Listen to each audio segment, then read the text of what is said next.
So this is Dale Freeman, Cockpit Conversations with Derrick Moore, one of the co-founders of Slim and Huskies, a serial entrepreneur, and has success in trucking. Now in the pizza, I say pizza and hope business. Yeah, I'm cool Uh, with that.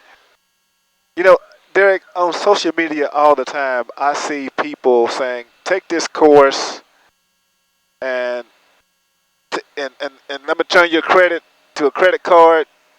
Let you borrow $100,000. Then I'm gonna teach you how to go make $1,000,000." Yeah, They teaching that entrepreneurship is really easy and it's gonna happen overnight. yeah, You've been a serial entrepreneur. yeah. How hard is it? Man, so we started our first business at 25, the ripe age of naive age of 25 years old, and at that age, you have these hopes and dreams, but you also don't have the responsibilities of someone that's in their 30s with a family and kids and all that type of stuff, right? So we went into it not never thinking that it was easy, but we were just just kids, man. We were just getting into it. Um, but it was still a healthy fear of entrepreneurship that we had Yes. because we understood at the very least that looking at the statistics, that X amount of business succeed and X amount of business fail, and that X on the success part of it is a lot smaller than that X on the failure part of it, right? So we had a healthy fear of entrepreneurship, um, the get rich quick, to start your business quick, speech that is taking over the airwaves. Yes.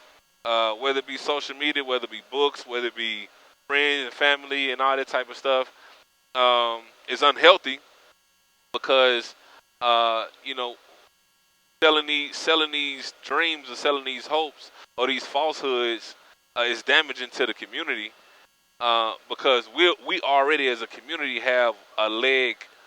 We don't have a leg up. Yes. So when we get into things and we invest in our money and we're taking our life savings and putting into things, we have to be very, very strategic and very, very mindful of what we're doing with that money, because we don't have, a lot of us don't have a rich uncle, or we don't have the cash collateral and credit that a lot of banks look at that'll give you money that you need to start a business. So a lot of times we're taking our own money we've saved that we work hard for and putting it into something. So and we have to be very, very, very mindful of what we're saying. So as an Yes. entrepreneur myself, I'm very, very mindful of what I'm telling someone about entrepreneurship. The first thing I'm telling someone is it's hard, and you got to work, and you got to research, and you got to know what you're getting yourself into before you get into it. Don't talk yourself out of it by being fearful. If you believe in it, jump in and jump head first, but be mindful of what you're getting yourself into. Yeah. So you all make it look easy, but 567 Echo Romeo. 567 come in with you. Roger. Other air calling Memphis again. You all make it look easy, but it's kind of like a duck on the pond. They're going across. It looks easy, but underneath they're pedaling hard. Yeah. I mean, they're working really, really hard. Yeah. And you talked about having a payroll and having families depend upon you. Could you explain what that stress is like? And it's an unspeakable stress, D. I mean, honestly, it's something that you can't explain until you've been through it. And when you have these families and these people and these employees that depend on your brain, Yes. you know what I mean, Yeah. and your And your decisions, cash. right? Your And my cash. cash, and the decisions that I make to feed their kids, that's hard. You know what It's I mean? hard, man. It's hard. That's a stress that, let alone, you gotta make decisions to feed your own family. Yes. But if you're thinking about 50, 60 to 100 employees and they're dependent on you and your decisions to feed their families, that's a stress that, until you get that up off of you, Yeah. it's unspeakable. So if speaking to somebody who's considering entrepreneurship in whatever field, Uh-huh. what would you tell them? I mean, what would you tell them? Man, I get that. I get asked that question a lot, and one of my main things is so the three of us, man, me and my partners, we are guys that research. So we didn't know anything about the moving logistics trucking business at all. But before we got into it, we made sure that we understood the ebbs and flows of the business, the pros and cons of the business, the cost of the business, and we did our research.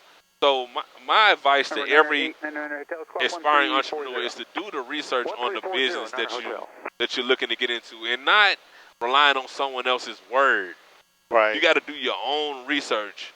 You got to go. You got to get your hands dirty before you get into it and put your money into it, because it's a flip of a coin. You know what I mean? Yes. It can be on heads, it can land on tails, and you know, it's just that easy to lose everything you've ever worked for. So do your research that you can be knowledgeable about the business. Absolutely. And I believe that wholeheartedly. The first company I started, I was an IT person. I started an IT company, and so I knew a little bit about IT. Right. And so I think that's very, very valuable advice. But also, do your research, but also realize that the sacrifices are going to be great. Oh yeah. I mean, you're going to sacrifice a lot of time, a lot of energy, a Yeah. lot of worries. Yeah. Let me say something, D, about sacrifice. So my three partners, man, 25, the ripe age of 25 years old. As we went through our 25s up until our 30s, man, we saw a lot of our friends that had 9 to 5s, and when I say 9, I mean very good 9 to 5s, enjoying life. You know what I mean? They taking trips, they having a good time, and we had to make the choice to whether if we want to what it is that we want to sacrifice. Yes. Do we want to sacrifice a job or potential job that we can land for a trip and a good time? Like those are the type of things that I don't know if a lot of entrepreneurs and aspiring entrepreneurs think about. Or do you want to sacrifice buying that Mercedes? Once you hit you a big lick or a nice lick, do you want to sacrifice buying that Rolex or that Mercedes or that whatever it is that's sparkling and glittering versus putting that money back into the business? Yes. Those are the sacrifices that I don't know that I would hope that most aspiring or all aspiring entrepreneurs think about. Yeah, it's a huge sacrifice, and you guys you've done it well. This is your second business. Yeah. Do your research. Be prepared for the sacrifice. Yeah. Sacrifice. Be prepared for the long hours. Yeah. And but again, you should have a healthy fear of it. Number 567 Echo Romeo, contact Memphis Center 128.15. 2815. Thanks for your help, Camille.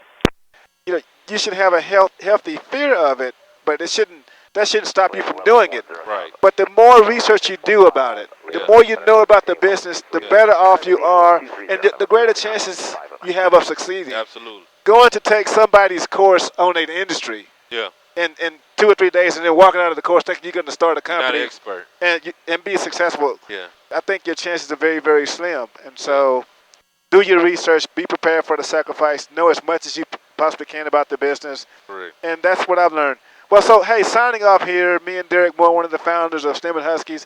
If you hadn't had the pizza, you need to go work to one of the 9 locations. Yeah, man. And get the pizza. Soon it'll be 90 locations, then 900 locations. But you're going to get some more options over time to get some Stem and Husky pizza. So, Derrick, thank you for your time. Thank you. Thank you for letting me sit on the front row and watch you all build this empire, build this dynasty, and to be able to watch you help all the people that you're helping. For me, it just helps my heart. Yeah, man. Thank you, D. Appreciate you. All right. Signing off here. Good day.